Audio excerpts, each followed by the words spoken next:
না ইয়াত প্ৰতিক্ৰিয়া সৃষ্টি হ'ব লগা নাই খচৰা শব্দটোৰ অৰ্থটো বুজি পালেই হ'ল খচৰা মানে যে এইটো আলোচনাৰ কাৰণে দাখিল কৰা এটা প্ৰস্তাৱ আৰু এই খচৰাখন প্ৰস্তুত কৰি আমাৰ কলেজ শিক্ষক আৰু কৰ্মচাৰীসকলৰ সেৱা বিধিৰ খচৰা এখন প্ৰস্তুত কৰি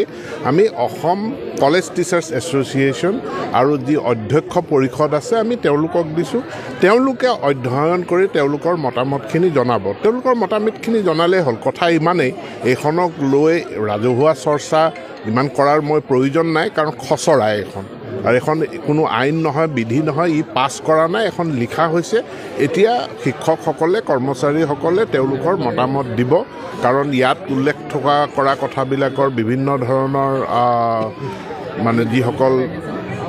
নতুন প্ৰজন্মৰ শিক্ষিত যুৱক যুৱতী তেওঁলোকৰ পৰা আমাৰ বিভিন্ন অনুৰোধ আহি থাকে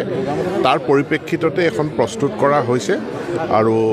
যেতিয়া যিটো ৰিক্ৰুটমেণ্ট প্ৰচেছটোতো আমি প্ৰাৰ্থীসকলৰ পৰা বহু ধৰণৰ অভিযোগ আমি পাওঁ তেওঁলোকৰ অসুবিধাৰ কথা উল্লেখ কৰে গতিকে এই সমস্যাবিলাক যেনে ধৰি লওক এজন প্ৰাৰ্থীয়ে যদি 5খন কলেজত এটা পদ ওলায় তেওঁ 5বাৰ আবেদন কৰিব লাগে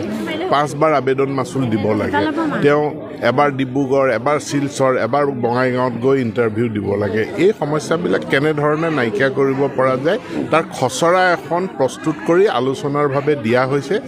তেওঁলোকৰ সংগঠন আছে সংগঠনসমূহে তেওঁলোকৰ মতামত দিব আৰু যিসকল ব্যক্তি বিশেষ তেওঁলোকেও তেওঁলোকৰ মতামতবিলাক দিব পাৰে নাই তেওঁলোকে খচৰা শব্দটোৰ অৰ্থ হয়তো বুজাত ভুল কৰিছে খচৰা মানে কি